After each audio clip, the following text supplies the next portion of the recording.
कहानी वर्ष 2149 की है, जब पृथ्वी पर जीवन को बनाए रखना लगभग असंभव हो गया है, क्योंकि अत्यधिक विकास के कारण ऑक्सीजन दिन घटती जा रही है। लोग सांस लेने में कठिनाई का सामना कर रहे हैं, इसलिए उन्हें विशेष प्रकार के मास्क पहनने के लिए मजबूर होना पड़ रहा है। इसके अलावा दुनिया इतनी प्रदूषित हो गई है कि पौधे उग नहीं पा रहे हैं और फल दुर्लभ हो गए हैं। चीजों को सख्ती से नियंत्रित रखने के लिए एक सैन्य जैसी कानून व्यवस्था लागू कर दी गई है। जनसंख्या नियंत्रण के लिए 2 बच्चों की नीति अपनाई गई है।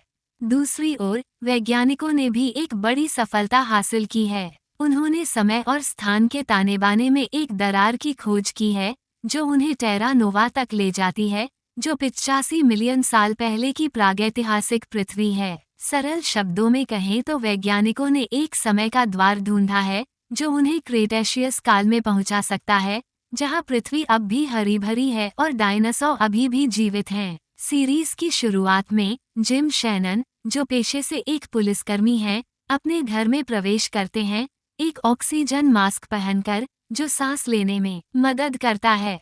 जिम अपनी पत्नी एलिजाबेथ, जो एक चिकित्सा अधिकारी हैं, और 3 बच्चों जोश, मैडी और जो के साथ रहते हैं। इस प्रकार खुद पुलिसकर्मी होने के बावजूद उन्होंने 2 बच्चों की नीति का उल्लंघन किया है। जल्दी ही जिम अपने बैग से एक संतरा निकालते हैं और पूरा परिवार हैरान रह जाता है, क्योंकि फल और सब्जियां बहुत कम उपलब्ध हैं। जब परिवार संतरे का आनंद ले रहा होता है, तभी मैडी अपार्टमेंट में प्रवेश करती है और उन्हें चेतावनी देती है कि उसने लॉबी में जनसंख्या नियंत्रण पुलिस को देखा है। इससे माता पिता चिंतित हो जाते हैं और वे तुरंत छोटी जो को एक वेंट में छिपा देते हैं। कुछ समय बाद पुलिस अंदर आकर जगह तलाशी लेने लगती है। ऐसा लगता है जैसे किसी ने उन्हें तीसरे बच्चे के बारे में सूचना दी हो। वे हर जगह तलाशते हैं, लेकिन छोटी लड़की नहीं मिलती। हालांकि जैसे ही पुलिस जाने वाली होती है, डरी हुई जो वैंट से हल्की आवाज निकालती है और पकड़ी जाती है। जिम टूट जाते हैं और पुलिस से अपनी बेटी को छोड़ने की भीख मांगते हैं, यहाँ तक कि उनसे लड़ाई भी करने लगते हैं, लेकिन संख्या में कम होने के कारण उन्हें पकड़ लिया जाता है। इस अपराध के लिए उन्हें 8 साल की सजा दी जाती है। 2 साल बाद एलिजाबेथ एक जेल प्रेरी से मिलकर अपने पति से मिलने का प्रबंध करती है। जिम अपनी कोठरी में बीमार हैं, खराब वायु गुणवत्ता और ऑक्सीजन मास्क की कमी के कारण। जब दोनों फिर से मिलते हैं, तो एलिजाबेथ बताती है कि उन्हें 10th पिलग्रिमेज में चिकित्सा अधिकारी के रूप में नियुक्ति मिली है, लेकिन उन्हें जो को साथ ले जाने की अनुमति नहीं है। 10th पिलग्रिमेज वो 10वां समूह है जिसे टेरा नोवा की यात्रा करने की अनुमति दी गई है, जहां वे एक नई जिंदगी शुरू कर सकते हैं। जाने से पहले वो जिम को बताती है कि वही उनका आखिरी उम्मीद है और चोरी छिपे एक ऑक्सीजन मास्क दे जाती है। कुछ समय बाद जिम उस मास्क को चेक करते हैं और उसमें एक छुपा हुआ लेजर चाकू पाते हैं। अगले सीन में एलिजाबेथ, मैडी और जोश चेक इन कर लेते हैं, सुरक्षा जांच से गुजरते हैं और टाइम पोर्टल की ओर बढ़ते हैं। दूसरी तरफ जिम लेजर चाकू की मदद से जेल से बाहर निकल आते हैं और चेक इन एरिया में पहुंच जाते हैं। वो एक प्रतिबंधित कमरे में घुस जाते हैं, जहां वे एक खास बैग के बदले बड़ी रकम चुकाते हैं। दुर्भाग्यवश अधिकारी कैमरे पर उन्हें प्रतिबंधित क्षेत्र का उल्लंघन करते देख लेते हैं। इस बीच एलिजाबेथ और बच्चे पहले ही पोर्टल में प्रवेश कर चुके होते हैं, लेकिन जब जिम उनका पीछा करने की कोशिश करते हैं, तो एक अधिकारी उन्हें रोक देता है।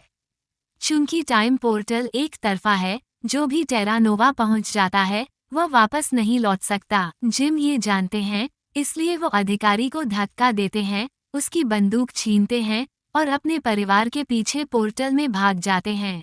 जैसे ही वो पोर्टल के पार पहुंचते हैं, वे प्रागैतिहासिक पृथ्वी पर आ जाते हैं, जो पूरी तरह से उस दुनिया से अलग है जिसे उन्होंने अभी छोड़ा था। जिम आखिरकार अपने परिवार से मिल जाते हैं, लेकिन जब एक सैनिक उनके हाथ में हथियार देखता है, तो वह उन्हें बंदूक की नोक पर रोक लेता है।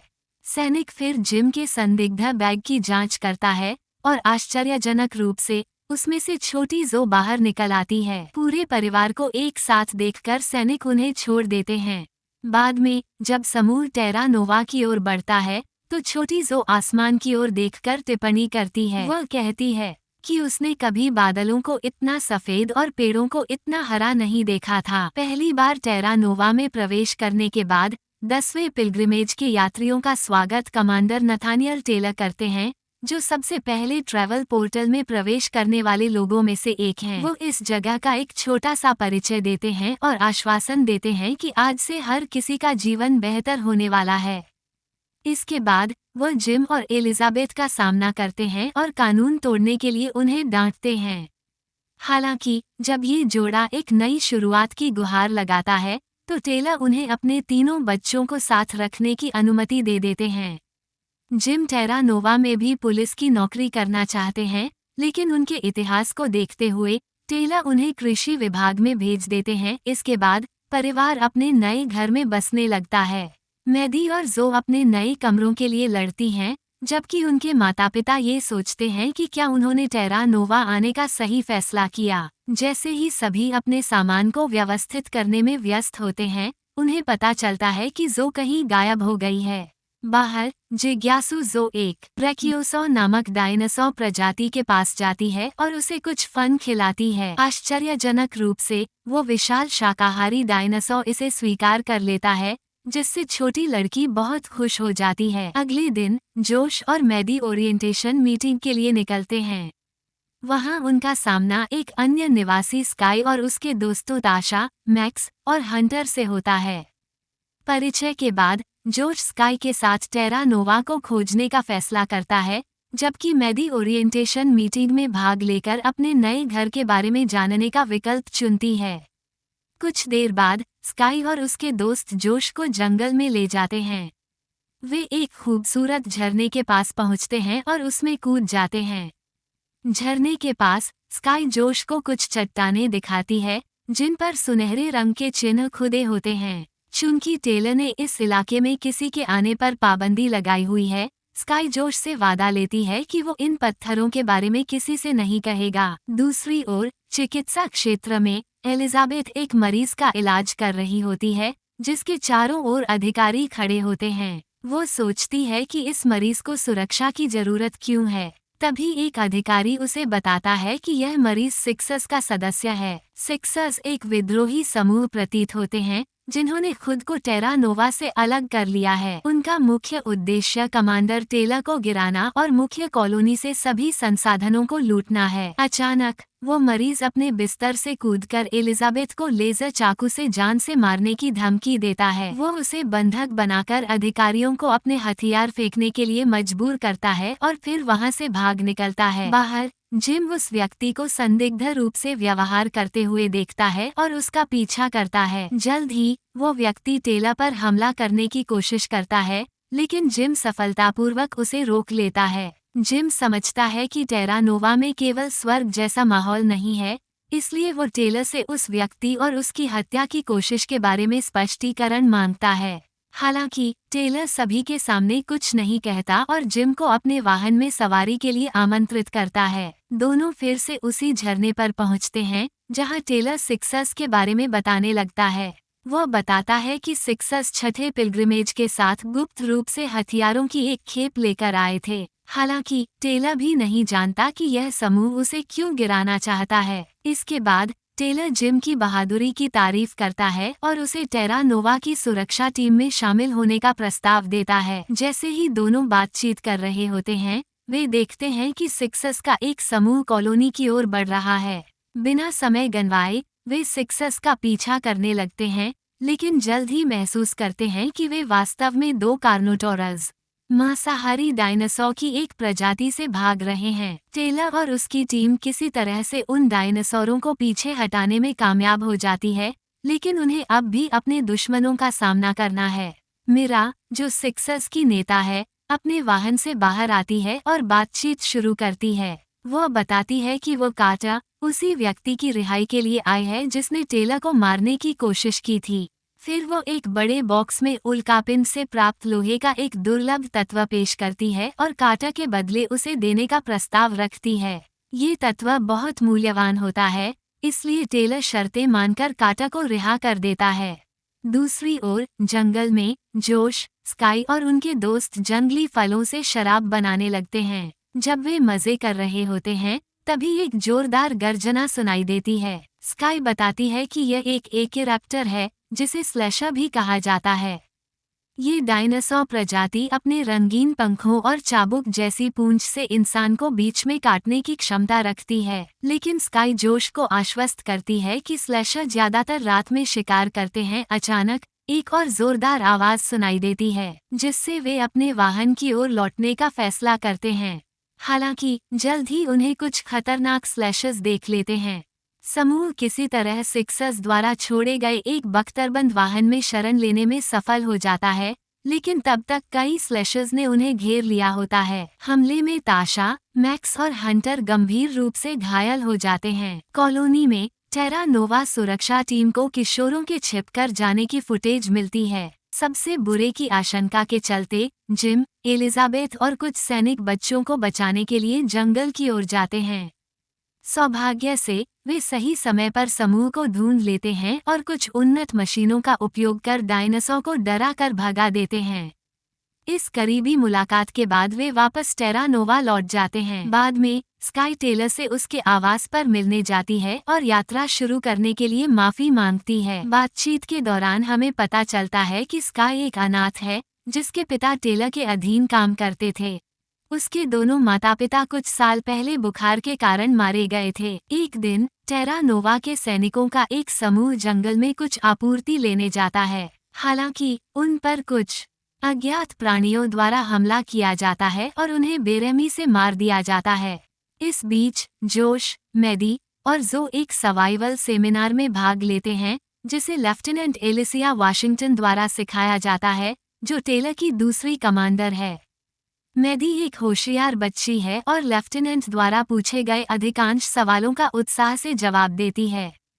उस रात जब जिम और एलिजाबेथ अंतरंग होने की कोशिश कर रहे होते हैं, तो एक प्राणी चीखने लगता है, इसलिए जिम बाहर जाकर जांच करता है। यह वही अज्ञात जानवर होता है जिसने पहले सैनिकों पर हमला किया था, लेकिन जिम इस बात से अनजान होता है, इसलिए वो बस उसे डराकर भगा देता है। अगले दिन टेलर और जिम लापता सैनिकों की खोज करने की योजना बनाते हैं, ये सोचते हुए कि सिक्सर्स ने उन पर हमला किया होगा। इस बीच एलिजाबेथ मेडिकल सेक्टर में काम कर रही होती है जब वो अपने कॉलेज के एक अच्छे दोस्त मैल्कम वालिस से टकरा जाती है। मैल्कम उसे बताता है कि वो वहाँ का साइंस ऑफिसर है। तभी जिम अंदर आता है और उनकी बातचीत को रोक देता है। एलिजाबेथ जल्दी से दोनों का परिचय कराती है, लेकिन जब मैल्कम को पता चलता है कि जिम उसका पति है, तो वह हैरान रह जाता है। अगले दृश्य में जिम, टेलर और टीम जंगल की ओर निकल पड़ते हैं। रास्ते में टेलर जिम से मिरा को टेरा नोवा की जानकारी कौन दे रहा है, इसकी जांच करने के लिए कहता है। उसे शक है कि कॉलोनी के अंदर कोई जासूस है। टीम फिर हत्या की जगह पर पहुंचती है। जब वे मारे गए सैनिकों को देखते हैं, तो वे नोटिस करते हैं कि उनके चेहरे विकृत हो चुके हैं। थोड़ी जांच के बाद वे शवों को वापस टेरा नोवा ले आते हैं और मेडिकल टीम, जिसका नेतृत्व एलिजाबेथ और मैल्कम कर रहे होते हैं, उनकी जांच शुरू करती है। एलिजाबेथ निष्कर्ष निकालती है कि सैनिकों पर ऊपर से हमला किया गया था। तभी जिम, जो लैब में भी होता है, एक शव पर पंजे जैसा टुकड़ा देखता है। इस सुराग के साथ मेडिकल अधिकारी यह पता लगाने के लिए देर रात तक काम करने का फैसला करते हैं कि किस प्राणी ने इन लोगों को मारा होगा। हालांकि कई घंटों के शोध के बाद भी उन्हें ऐसा कोई नमूना नहीं मिलता जो उस रहस्यमय पंजे से मेल खाता हो। जब एलिजाबेथ घर लौटती है, तो जिम उससे मैल्कम के बारे में पूछता है। जिम के बार बार पूछने पर वो आखिरकार उसे बताती है कि उसने कुछ समय के लिए मैल्कम को डेट किया था, लेकिन बाद में उसने खुद ही रिश्ता खत्म कर दिया। रात में देर से जिम और एलिजाबेथ एक बार फिर से एक दूसरे के करीब आने की कोशिश करते हैं, लेकिन उनकी किस्मत खराब होती है, क्योंकि वही जीव फिर से उन्हें रोक देता है। इस बार जोश भी अपने पिता के साथ बाहर आता है और वे देखते हैं कि कई और जीव भी वहाँ हैं। जोश उन जीवों को पत्थर फेंककर डराने की कोशिश करता है, लेकिन इसके उलट वे और ज्यादा गुस्सा हो जाते हैं। वे दोनों पर तेजी से हमला कर देते हैं, लेकिन किसी तरह से जोश और जिम बिना किसी गंभीर चोट के घर के अंदर पहुंच जाते हैं। अगले दिन मैल्कम जिम की चोटों का मुआयना करता है और पाता है कि वे वही जीव हैं जिन्होंने सैनिकों की हत्या की थी। जिम की चोटों का इलाज करने के बाद जिम जिज्ञासा से टेलर से मैल्कम के बारे में पूछता है और उसे पता चलता है कि मैल्कम ने ही एलिजाबेथ को टेरा नोवा में बुलाने का अनुरोध किया था। बाहर स्काई और जोश बाजार में घूम रहे होते हैं, तभी वे देखते हैं कि उन पक्षियों का एक बड़ा झुंड बस्ती के ऊपर उड़ रहा है। इससे पहले कि वे किसी को चेतावनी दे पाते, पक्षी अचानक से सब पर हमला कर देते हैं। कुछ मिनटों बाद वे वहां से चले जाते हैं, लेकिन तब तक कई लोग गंभीर रूप से घायल हो चुके होते हैं। इसी दौरान मैल्कम एक मृत पक्षी की जांच करता है और यह निष्कर्ष निकालता है कि वे पटेरोसॉ की एक अज्ञात प्रजाति के हैं जो उड़ने वाले सरीसृप होते हैं। टेलर और उनकी टीम के साथ एक बैठक में मैल्कम यह अनुमान लगाता है कि ये पटेरोसॉ शायद प्रवास कर रहे हैं। टेलर बताता है कि कई साल पहले उसने और लेफ्टिनेंट एलिसिया ने जमीन की खुदाई करते वक्त हजारों अंडे के खोल पाए थे, जहां आज टेरा नोवा बसा हुआ है। चूंकि ये अंडे पहले से ही फूटे हुए थे, अधिकारियों ने ये समझ लिया था कि वे जीव वहां से जा चुके हैं। इसके अलावा उन खोलों ने मिट्टी को इतना उपजाऊ बना दिया था कि उन्होंने इसी जगह बस्ती बसाने का निर्णय लिया। मैल्कम सुनते ही निष्कर्ष निकालता है कि ये पटेरोसॉ बस्ती पर इसलिए हमला कर रहे हैं क्योंकि टेरा नोवा उनके प्रजनन क्षेत्र पर स्थित है। चूंकि चिकित्सा अधिकारी इस नई प्रजाति के बारे में ज्यादा नहीं जानते, मैल्कम और एलिजाबेथ टेलर को बताते हैं कि उन्हें एक नर और एक मादा पटेरोसॉ के जीवित नमूने की जरूरत होगी ताकि वे इनके खिलाफ कोई प्रभावी बचाव प्रणाली बना सकें। इसके बाद जिम इन नमूनों को लेने के लिए कॉलोनी से बाहर जाने की तैयारी करता है, जबकि मैल्कम उसे उन प्रजातियों के बारे में जानकारी देता है। लेकिन जिम उसकी बातों को अनसुना करते हुए उससे ये सवाल करता है कि क्या मैल्कम अब भी उसकी पत्नी से प्यार करता है, क्योंकि उसने ही एलिजाबेथ को टेरा नोवा बुलाने का अनुरोध किया था। ये सुनकर मैल्कम हैरान हो जाता है और खुद का बचाव करते हुए कहता है कि उसने एलिजाबेथ को इसलिए बुलाया था क्योंकि वो अब तक की सबसे बेहतरीन चिकित्सा अधिकारी है जिसे वह जानता है।